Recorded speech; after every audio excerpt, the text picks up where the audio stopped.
¿Cómo están? Buenas tardes. De inmediato les contamos que el Senado aprobó por 35 votos la nominación del juez Carlos Aránguiz a la Corte Suprema. Vamos a ver lo que ocurre en el Congreso. Paola Estudillo está en el lugar. Pau, ¿qué tal? Buenas tardes.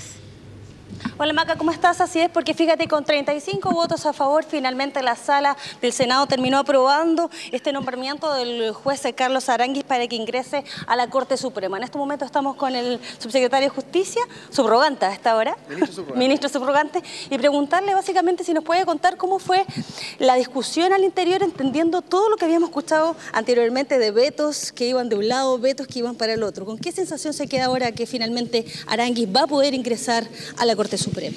Bueno, yo creo que no hay nada más elocuente que la propia votación, es decir, cuando tenemos una nominación por parte del presidente de la República que ha sido acordada unánimemente por el Senado, haciéndose eco y además muy elocuentemente en las distintas alocuciones de los senadores respecto de la intachable carrera, la trayectoria que había tenido el ministro Aránguiz a lo largo de toda su carrera fuera de Santiago, sus conocimientos, sus roles académicos, etcétera, etcétera, simplemente confirman que el Senado con esta unanimidad le ha dado la razón al presidente respecto de que era un nombre que merecía estar en el máximo tribunal. En las discusiones anteriores, ministro, vimos mucho de vetos que de la alianza o más bien de la concertación o vetos cruzados. ¿Con esto se siente algún grado de precedente? Es decir, que con esto se dejan atrás los vetos finalmente para posteriores nombramientos de jueces para ingresar a la Corte Suprema? Que yo creo que hay que ser muy enfático en decir que nunca hemos estado en presencia de vetos por parte del Ejecutivo. Si en ocasiones anteriores, en distintas oportunidades, se pudo ver, por ejemplo, que el ministro Carlos Cerda no consiguió los votos necesarios en el marco de la discusión parlamentaria, eso no significa que haya habido un veto, menos por parte del Ejecutivo. El Ejecutivo siempre ha resuelto las quinas que el Poder Judicial ha puesto a su disposición con el mérito de los antecedentes y caso a caso. Por lo tanto, no solamente no hay vetos retrospectivamente hacia el pasado, sino que tampoco los hay hacia el futuro, y desde esa perspectiva el ministro Carlos Cerda tiene plenas posibilidades de, en la medida que sea incorporado una quina, de ser uno de los candidatos nominados por este gobierno o por el gobierno que viene, muy especialmente considerando que varios de los senadores hoy día en la sala sí asumieron un compromiso expreso de otorgarle su voto cuando corresponda. Ok, muchas gracias. Escuchamos entonces parte de las declaraciones del ministro. Vamos a pedirle al senador Francisco Chaguán, quien también está adentro de la comisión. Senador, preguntarle, estamos en directo para CNN, ¿con qué sensación se queda después de haber presenciado esta votación, entendiendo todos los problemas que se generaron anteriormente? Bueno, estamos muy satisfechos de que finalmente el Senado haya votado favorablemente por 35 votos a favor y ninguno en contra la nominación de un extraordinario magistrado para ocupar la plaza en la Corte Suprema. Sin lugar a dudas, representa los 35 años de gestión que él ha tenido y trabajo en el Poder Judicial, representa la voz de las regiones. Él ha tenido que desempeñarse en Valparaíso, San Felipe, Los Andes, Coyhaique, Rancagua, y por tanto conoce la realidad del Poder Judicial de las regiones. Es el juez con mejor calificación en Chile, 6,86, y la verdad es que estamos muy contentos finalmente que haya primado la racionalidad. Adicionalmente, nosotros hemos señalado que no tenemos veto respecto de ningún nombre.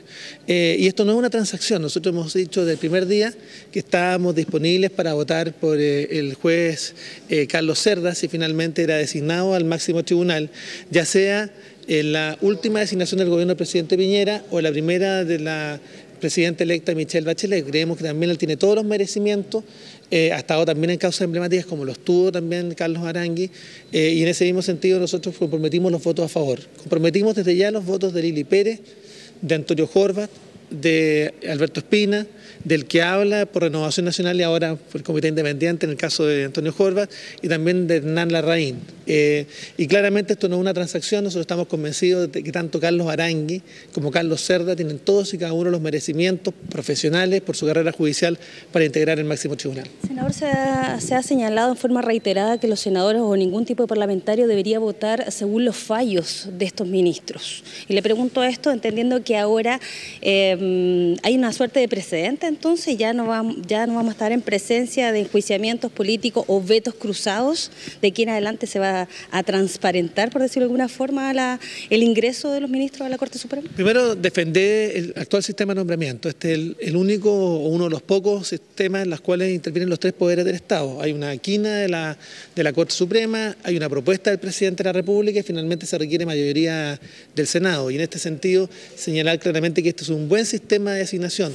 No, hay unas críticas respecto a los sistemas de autogestión, que el propio Poder Judicial genere a sus propios miembros de las Cortes Supremas, que hay experiencias internacionales que no han ido en la buena línea, como también que se designen popularmente, como ocurre en el caso de algunos países. Nosotros somos partidarios efectivamente de mantener el sistema, sí agilizar el sistema, porque lo que hubo acá, y yo entendiendo los reparos del presidente actual de la Corte Suprema, Sergio Muñoz, eran las demoras que hubo y los cuestionamientos más bien de carácter político que se le hacía a cada uno de los ministros. Acá tenemos que señalar como principio que no puede haber veto respecto de ningún nombre, y tal como se mencionaba el caso de Cerda, el juez Cerda, que yo voy a apoyarlo, también se habló del juez Muñoz, que también es un tema que hay que poner sobre la mesa, y en definitiva entender que estamos eligiendo a los mejores jueces para integrar el máximo tribunal, como es el caso de Aranguis, Carlos Aranguis, del cual yo me siento muy satisfecho justamente de que el Senado se haya pronunciado por una mayoría abrumadora, 35 votos a favor y 0 en contra. Muchas gracias, senador. Muchas gracias. Estamos, le vamos a pedir que no se vaya.